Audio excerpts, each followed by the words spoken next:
MTV launched in the United States on August 1, 1981, as the first 24-hour cable music video channel. And this gave artists an effective promotional vehicle, alongside radio, to broadcast their music to a wide audience. The channel would have a rough start in its first few years, but their inclusion of pop icon Michael Jackson would save the company from financial collapse. That's what we'll discuss in today's video.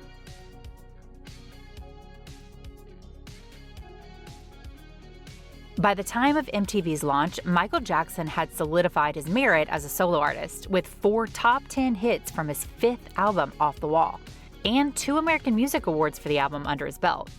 While still active in the Jackson 5, he sought greater creative freedom on his own. Jackson, for his part, wanted to continue implementing a visual component for his music, already having had 2 videos produced for the singles Don't Stop Till You Get Enough and Rock With You. Despite Michael Jackson's massive career upswing in time for MTV, both videos didn't receive airplay on the channel, at least initially. Not helping things was that the channel allocated little airtime for videos by Black artists, often relegating them to midnight or early morning slots. And there was speculation as to whether this was a mere coincidence or a measure enforced by the network. Buzz Brindle, MTV's director of programming at the time, discussed the channel's formative identity, telling Jet Magazine in 2006, "MTV was originally designed to be a rock music channel. It was difficult for MTV to find African-American artists whose music fit the channel's format that leaned towards rock at the outset." The channel received harsh criticism as a result of this, and funk singer Rick James would be one of its prominent critics, going so far as to accuse the network of blatant racism. Another big-name musician at the time, David Bowie, pressed the issue during a 1983 interview with video jockey Mark Goodman. The interview, which has since gone viral this year, was based around Bowie's upcoming album, Let's Dance, but he'd informed Goodman that he was going to ask him punishing questions after the interview, among them why there were so few Black artists on the network. He'd followed that up by asking, and I quote, "Should it not be a challenge to make your media far more integrated, especially in musical terms?" In which Goodman replied, "Absolutely. I think it's happening because white artists are now starting to play what Black artists have been into.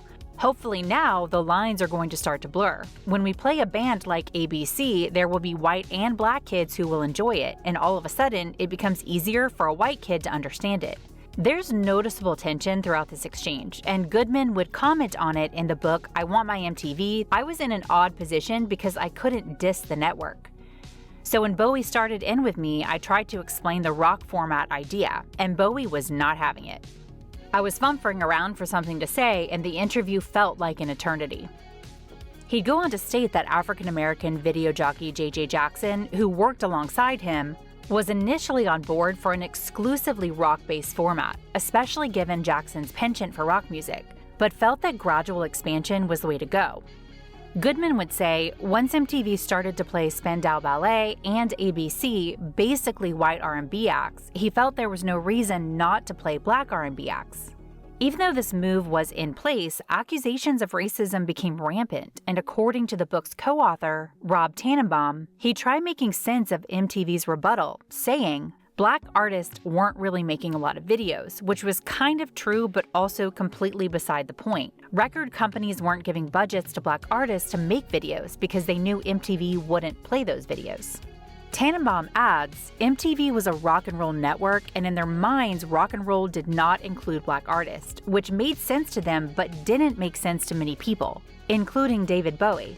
When Bowie had the opportunity to bravely and unselfishly confront MTV about their hypocrisy, he did it, he said.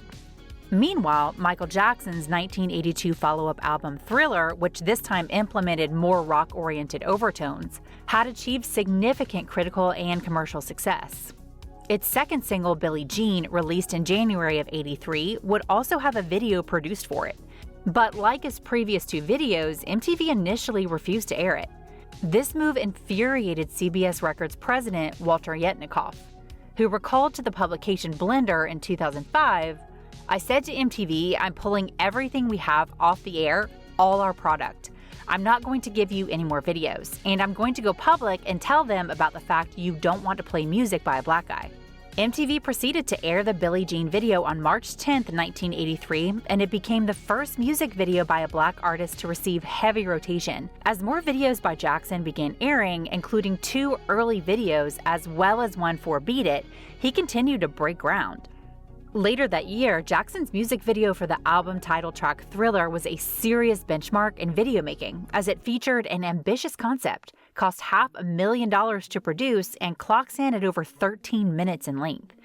Due to the video's impact as a cultural touchstone, the album sold as much as 10 million more copies, eventually becoming one of the best-selling albums of all time. So how did the King of Pop save MTV? If it hadn't been for Michael, MTV might have been shut down by 1984. MTV executives thought they would lose $10 million before they turned a profit, but in reality, they lost $50 million. As a result, MTV's parent company threatened to shut down the network, but due to the success of Jackson's 3 videos for Thriller, the network posted their first profit in history in the first quarter of 1984. It would be ironic that MTV would be saved by an artist who didn't fit their rock and roll format. The same thing happened to MTV in the late 80s. Initially, MTV balked at the idea of showing rap videos, thinking it didn't fit their demographic. They thought rap videos would alienate their viewers, whom they described internally as, and I quote, white, suburban, male, affluent. Tannenbaum would write, "They put an episode of Yo MTV Raps on the air as an experiment. Well, after midnight, and as with Michael Jackson's videos, the ratings were phenomenal and resulted in a significant programming change."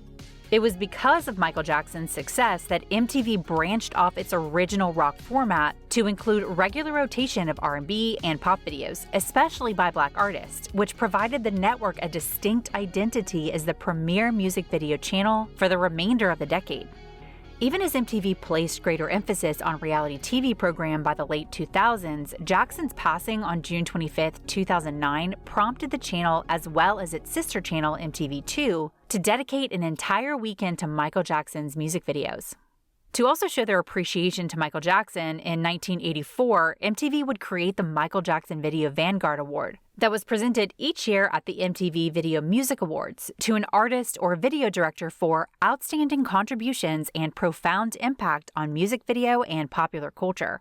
That does it for today's episode, guys. Thanks for watching. Be sure to hit the like button and subscribe, and I will see you again on Rock and Roll True Stories. Take care.